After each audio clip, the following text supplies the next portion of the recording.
Hello friends, delish Marathi किचनमध्ये सर्वांचे स्वागत आहे।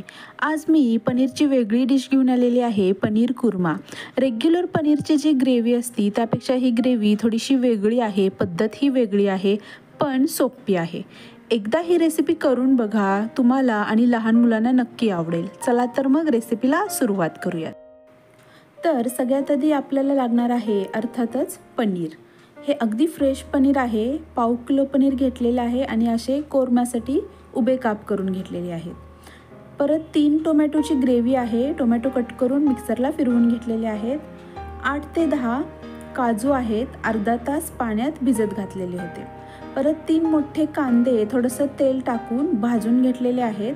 अगदी मंद आचेवर हा कांदा आपल्याला भाजून घ्यायचा आहे, कारण की या कांद्यावरच आपल्या ग्रेव्हीची चव डिपेंड आहे। त्यामुळे अगदी मंद आचेवर कांदा आपल्याला हा असा होईपर्यंत भाजून घ्यायचा आहे। ठीक आहे। आता कांदा आणि काजू याची पेस्ट करून घ्यायची आहे। परत आपल्याला इथं थोडे खडे मसाले लागणार आहेत। खडे मसाल्यामध्ये 4 वेलची आहेत, 4 लवंगा आहेत, 4 काळे मिरे आहेत, परत 2 लहान तुकडे दालचिनीचे।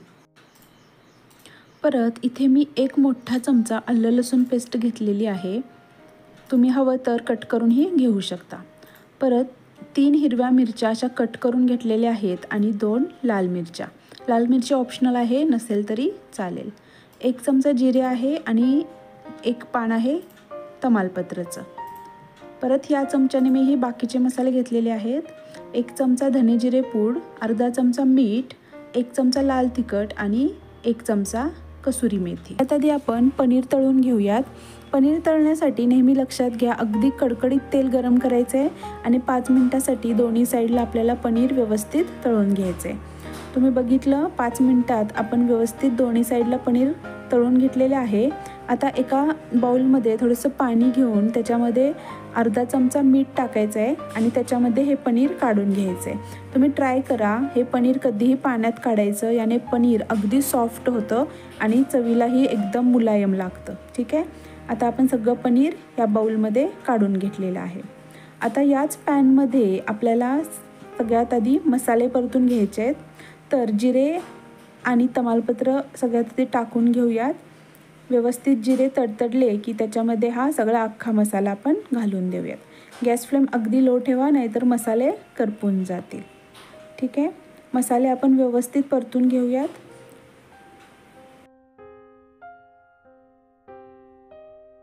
लो फ्लेमवर व्यवस्थित मसाले परतले गेलेले आहेत। आता आपण याच्यामध्ये मिरच्या टाकून देऊयात।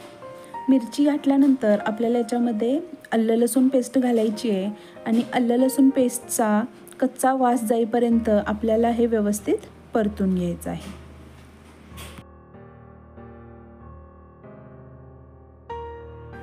आलं लसूण पेस्ट व्यवस्थित परतले गेलेलं आहे। आता आपण याच्यामध्ये काजू आणि कांद्याची पेस्ट घालून देऊयात।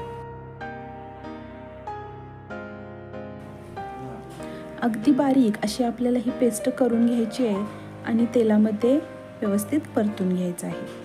जोपर्यंत या ग्रेव्हीला तेल सुटत नाही तोपर्यंत आपल्याला ही पेस्ट परतत राहायचं आहे। तर 10 मिनटं मला लागलेले आहेत। तुम्ही बघू शकता, पाणी आटलेलं आहे आणि आपली ग्रेव्ही व्यवस्थित परतली गेलेली आहे। आता आपण याच्यामध्ये आपले बाकीचे मसाले घालून देऊ।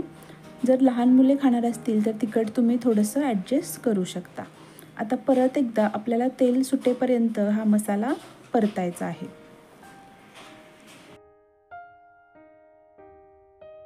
व्यवस्थित परतला गेलेला आहे आणि तेलही सुटलेलं आहे, तुम्ही बघू शकता। आता आपण याच्यामध्ये टोमॅटोचे प्युरी घालून घेऊयात। 3 टोमॅटो आहेत, बारीक चिरून मिक्सरला फिरवून घेतलेले आहेत।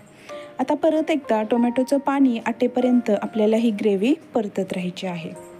तर 5 मिनिटासाठी मी टोमॅटो घातल्यानंतर ही ग्रेव्ही परतलेली आहे। आता 10 मिनिटासाठी झाकून वाफवून घेतलेली आहे। परत एकदा तुम्ही बघू शकता, व्यवस्थित तेल सुटलेलं आहे। आता याच्यामध्ये 2 कप उकळलेलं पाणी आपण घालून देऊयात। तर फ्रेंड्स, तुम्ही बघितलं किती झटपट आणि किती सोपी या पनीरची ग्रेव्ही आहे आणि हा पनीर कोरमा खरोखरच चवीला खूप सुंदर लागतो। ठीक आहे। आता आणखी थोडंसं पाणी मी ॲड करणार आहे याच्यामध्ये। मिक्स करून घेऊयात आणि आपण याच्यामध्ये आता पनीर ॲड करून घेऊयात. तुम्हाला जर अजून थिक ग्रेव्ही हवी असेल तर तुम्ही अजून पाणी ॲड करू शकता. आता आपण याच्यामध्ये पनीर घालून देऊ. हे पाणीही मी याच्यामध्ये घालणार आहे कारण की सगळं तेल त्या पाण्यामध्ये उतरलं गेलेलं आहे. आता आपली पनीरची ग्रेव्ही व्यवस्थित कन्सिस्टन्सीमध्ये आलेली आहे. आता परत एकदा आपण झाकून देऊयात आणि छान वाफवून घेऊयात. एक 10 मिनटासाठी आपण या ग्रेव्हीला वाफ काढून घेऊयात. तर फ्रेंड्स, अशी ही आपली खास पनीर कोरमाची डिश रेडी आहे. एक पनीरची हटके डिश म्हणून तुम्ही ही करू शकता आणि ही ग्रेव्ही चवीला चपाती, भाकरी किंवा रोटी सगळ्याबरोबर चवीला खूप छान लागते. अशा तऱ्हेने आपली पनीर कोरमा ही डिश रेडी आहे. फ्रेंड्स, माझे चॅनल नवीन आहे, रेसिपी आवडली असेल तर प्लीज लाईक करा, शेअर करा आणि सबस्क्राईब करायला विसरू नका. माझ्या चॅनलवरती अजून अशा बऱ्याचशा वेगळ्या डिशेस आहेत, प्लीज चेक करून घ्या. माझी ही रेसिपी बघितल्याबद्दल थँक्यू सो मच.